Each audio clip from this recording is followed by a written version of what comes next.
Hey everybody, Invisiblekatana here, and today I would like to discuss the preservation of video games.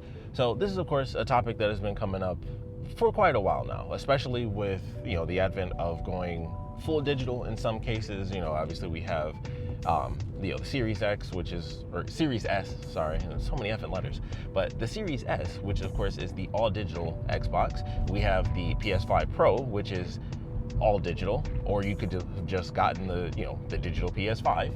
And of course now they have it where it's like, hey, if you get the PS5 Pro or you even get the digital PS5, you can just buy an actual add-on to play your disc games. And I thought that was interesting. It's like, okay, we have that for now. That's an interesting option. And it's really interesting to think like, okay, at some point they're gonna say, all right, yeah, we make money off of the ridiculous, what was like $80 for the disc player for the PS5 Pro. And it's like, yeah, that's cool. Charge $20 for like, a little kickstand the size of a quarter. Sure, why not? But at some point they're gonna be like, but what if we just don't make it at all?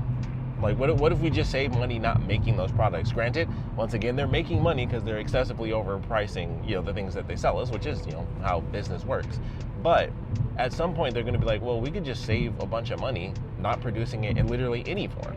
Sure, we get some profit, but at the same time, like the ultimate profit is getting new games bought digitally. That's the ultimate profit, because those games are always going to be more expensive than they are, on PC. And sometimes, they might go down on sale. It really depends on the game, of course. If it's a really popular game, it's probably not gonna, the needle's not gonna move too much even when it's on sale.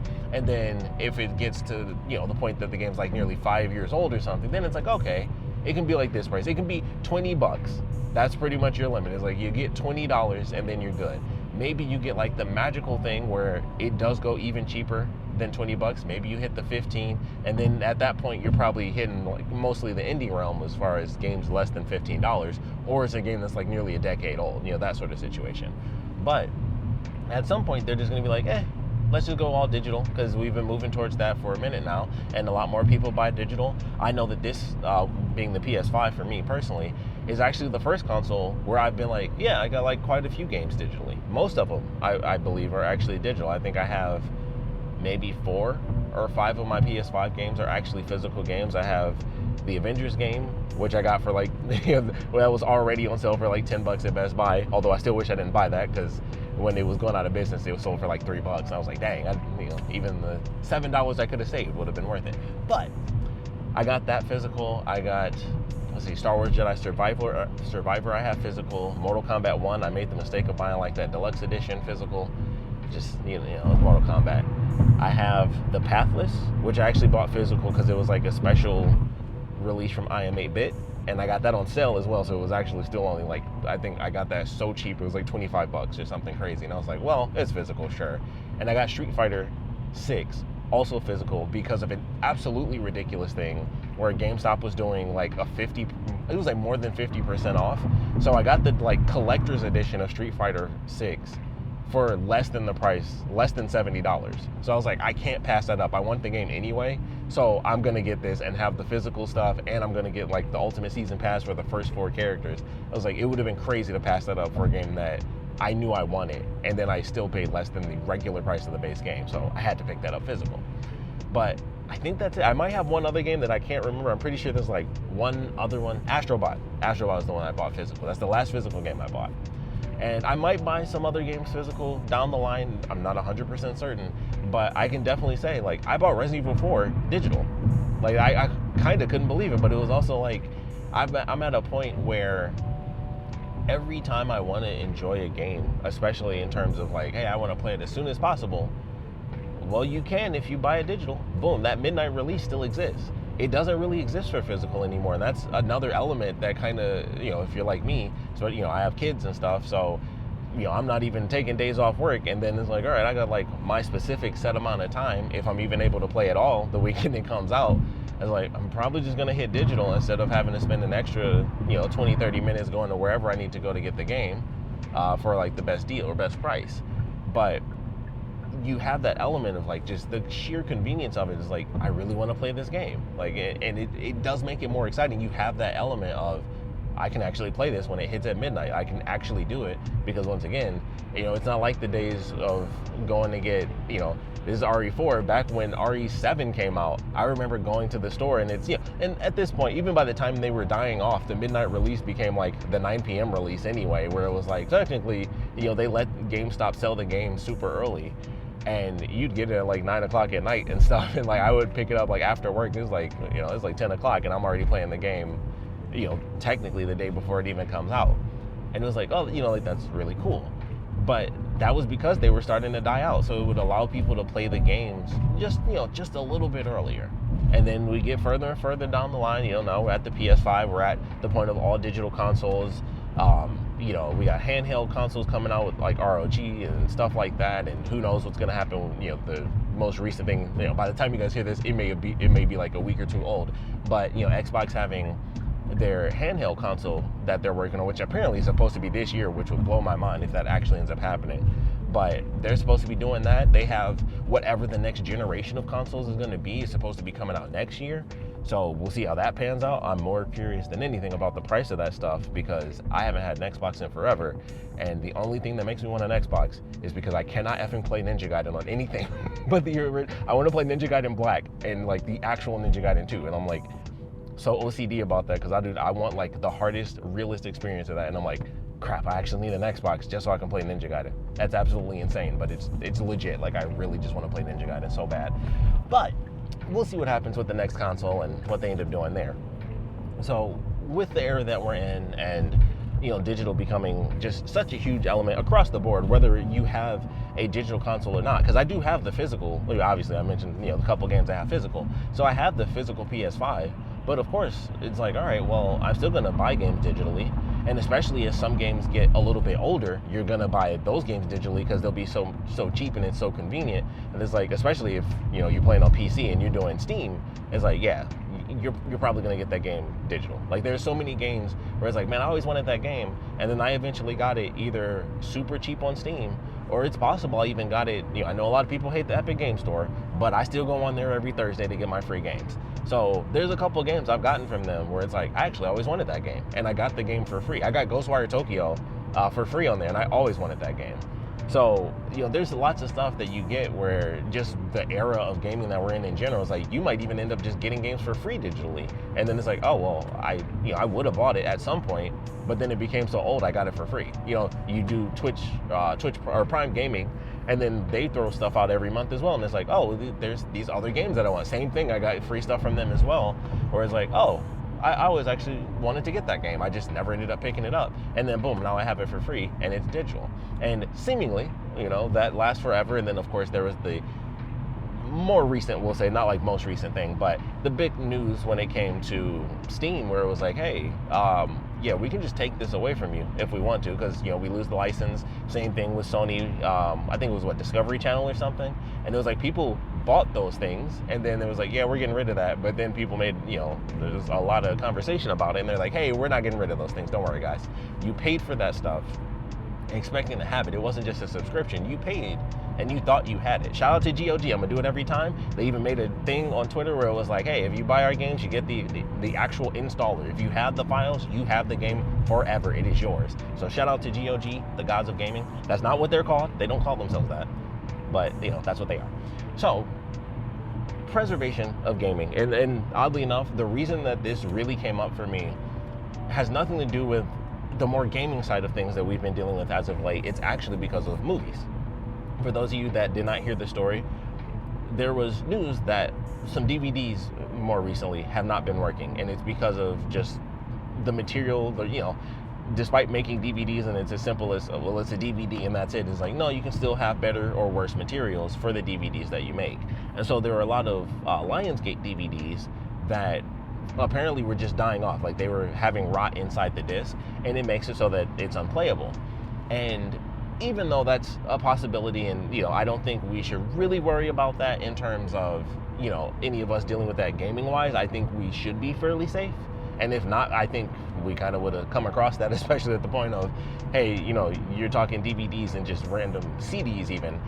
go back to, PS1, which you could also argue things were made of, it's always like things are made a lot cheaper these days compared to back then. So, there is definitely an argument there to say that the PS1 games could even outlast, more current games that we have now, like PS5 discs. But I don't think that's the case. I think we'll be okay.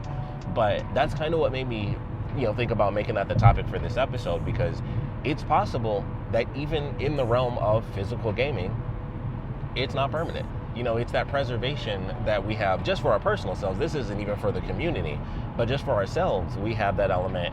And whether it's convenience, like I said, wanting to actually play a game on release at midnight, or maybe it's cheaper to actually get it physical. There's just so many elements to it. The game might be older, so it's cheap enough to where you're like, I don't need a physical. I'll pay $15 to get this game I always wanted digitally. No big deal. Stuff like that, there's such an interesting balance. And then, of course, like I said, moving forward into just this digital era that we're in, where gaming is it has such an interesting history. Like, we have it as a community. It's such a small time span, and yet so many things are already left behind and dead. Like, when it comes to specifically game preservation on a physical level.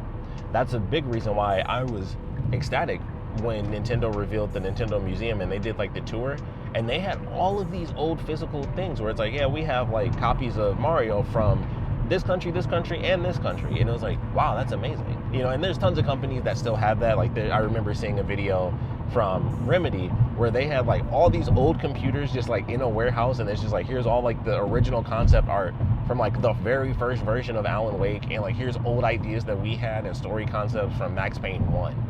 And it's like they're saving all of those really old things, even if they're not using them. There's just computers and files, and I'm sure some company somewhere has, there might be a floppy disk with Commander Keen sitting on it still. But, all of these things that are saved, it's still on such a small scale compared to everything that we have when it comes to just, gaming as a whole, like that physical realm. So the preservation of gaming, I think, has always been super important as a part of the community, because obviously I love video games and I like having physical, and then also the convenience of digital, especially now for me personally. It's like, oh, I'm kind of running out of space. Like, I have to buy like more shelves just to put my games up. I've never been the person that's like, oh, I want to have all my collections and stuff like that. And I'll be honest, if it wasn't for the fact that I had, sadly, like most of my PS2 games stolen, I'd have way more games still. Like, right now I have like my most current stuff, like all my GameCube games, which I think I only have like 10 or so. Those are in a box, and so are like most of my Super Nintendo stuff that I got from like my aunts and uncles when I was younger.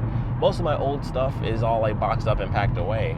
And right now is like maybe the last 3 generations, 3 or 4, because I have, well, I guess it depends on how you look at it, but I have like my Wii U stuff, my couple of Switch games. I literally have like maybe 6, so those are on a bookshelf by themselves in between like some collector's edition statues. Like, that's how few of those I have. I just threw them up there.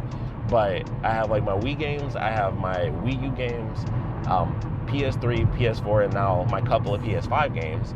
And then my little bit of space on one of the shelves, is where I have like my DVDs and Blu-rays. And I'm like kind of I have like no space. So I have like on each bookshelf, or each little shelf, if you want to call it, on the very top, I have Astro Bot sitting on top. I don't know why I always put that as the one that's just on top. I think it's because of the most recent physical game. So it's like, okay, well, you don't have a space. So Astro Bot is already the one game sitting on top. And then on the other thing, I have like my Warriors Deluxe like Blu-ray set, or 4K Blu-ray set that I bought recently for the anniversary. And I was like, well, I don't really have space for it, so it just sits on top because I don't have room. And it's interesting, going through the element of, gaming and stuff like that. And I wonder, what games do I want physical? What games do I care about, having physical? For Resident Evil, I did have Resident Evil 2 and 3 Remake physical because I bought the collector's editions for those because it's my favorite franchise. I kind of got bored with it once like Resident Evil 8 and 4 came out because I was like, the statues aren't really that cool, and I don't care. So the little bit of stuff that came with those specific collector's editions didn't really do the trick for me.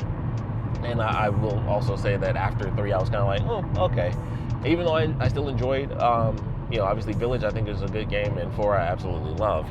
But I didn't care to get the collector's editions, and so then I was like, well, I don't really care to have them physical at all. And maybe someday in the future, way down the line, I'll get like a used copy just to have the game physical. But then we go into the other side of preservation where everybody's like, make sure you buy physical, make sure you buy physical. And it's like, make sure you buy physical so that if you play offline, you have like the worst version of the game. And if you're lucky, you have the game. Because there are so many where it's like, there's like 5 gigabytes on here. But even as a physical game, there are so many that are just like the digital keys. It's the same as having it digitally. It's like you just have the license for it. It's just like it's I guess easier to have that permanent license. But if they take it away digitally, wouldn't it be the exact same thing? If you don't have, or if you do have the physical copy, if they take the license away or whatever happens where it's the same as a game being delisted and it loses whatever internet connectivity that it had, you're screwed again. You might have it downloaded there. What if something happens to that PlayStation or whatever console you have? If something happens there, you get a new console. It's like, okay, now you're back to square one. You have the worst version of that game now. Maybe there are files that you can, Google and find your way online to getting and doing transfers and this and that. But you still have a game that you can barely utilize. I mean, like it's funny coming from the era where we were pissed off at Capcom for Street Fighter Cross Tekken, where it was like, you guys have like all this DLC locked on the disc, and now it's like you don't even have the game on the disc. So it's funny like how things have changed and like the distance we've come as far as having things on the disc that were locked away from us to not even having the full game on the disc and being like, well, we want to have preservation, we want physical games, we hope that the entire thing is there, but you never know when that's really possible anymore. It's not just even updates. There's obviously expansions to games now. We're in the era of DLC. Like so many games have DLC. I think a perfect example of this, now that I'm thinking about it, is TMNT Shredder's Revenge. So they have a limited run games copy of that because it was a digital game. And then they're like, okay, there's extra DLC. And I was like, all right, cool. So limited run games made like a second version. And then I was like, well, no, there's like a third little bit of DLC that includes like 2 characters. And I was like, oh, okay. And then limited run games had to make like a third version of that game, which I assume all of that is on that disc if you have that final limited run games copy, which is great. You actually have the full thing.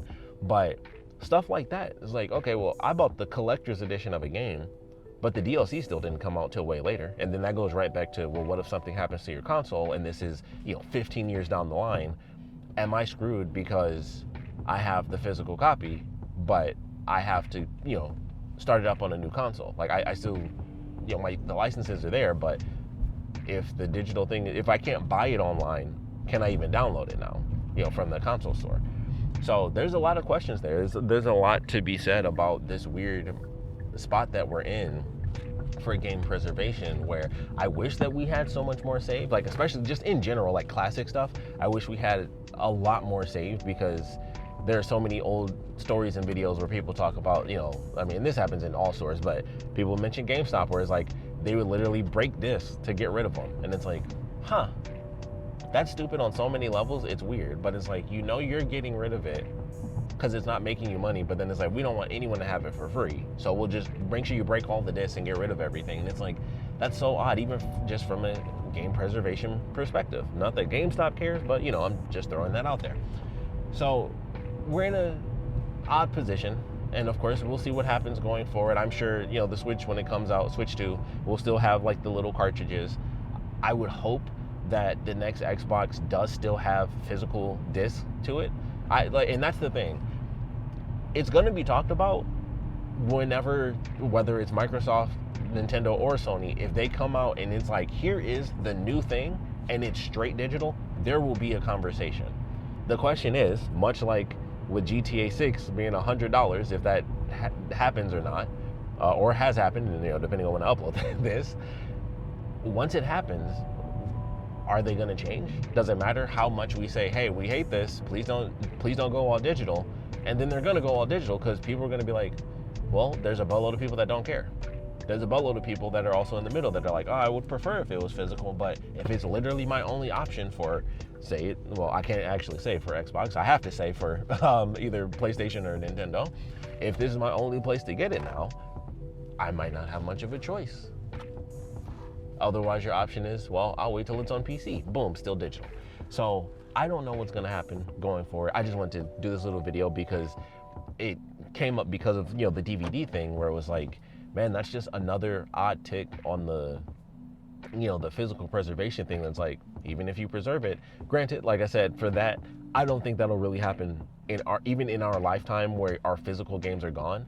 But the scary thing is, there are so many elements against us, even on the physical level, whereas like the DLC stuff, like I said, losing licenses, does it take it off the store, not even having the full game on the disc, as a bunch of people have referenced, especially like that last PSN outage. Oh, yeah, you don't have the license right now. And I don't know if that was physical or digital, but it should make a difference. And that's the thing. Like, you're playing single player for a game that's literally downloaded, but it's still checking for online. I don't, like I said, I would assume that that's digital because, once again, if you have the physical disc, that's basically just having the license. So it stops, those are like little stopgaps, but there's still so many other sides to it where it's like, all right, you lose this, you know, later down the line, potentially, you know, like I said, the disc rot thing, but that's just a new thing that just brought it back to the forefront. Like, man, we care so much and we want that physical preservation of games, but there's still so many little markers against us already because things are already so digital. You're just carrying around a disc as a license, and maybe that helps when there's a PSN outage, but does that help when the whole game is dead? Does that help when the entire thing is taken? And, you know, if you can't buy it on, you know, Xbox Marketplace, or you can't buy it on PSN, can you even utilize it still? You know, there's like so many questions, a lot of questions. But for now, we're in the era we're in. We'll see what happens with Microsoft, because they are the ones, well, I'm assuming that the Switch 2 is still going to do cartridges. So I could be wrong there. Like, technically we don't know, because I don't think they showed the top, but maybe they did. And, you know, I wasn't really looking for that. So technically, I don't know. We'll see what happens with the Switch, but I think for sure we'll see for real what happens when Microsoft decides, hey, this is what we're doing for our next console. And if everything's an Xbox, I don't think they want you stuck just sitting in one spot. So I'd consider that. Just think about that going forward. But I'd love to know your thoughts on game preservation, physical media versus digital media, the weird licensing stuff that we have, like all the things that we can do to preserve games by owning them physically, and then still having like weird licensing issues and stuff like that. I would love to know your thoughts on all of that. So please put your comments down in the comment section below. And of course, thanks for watching.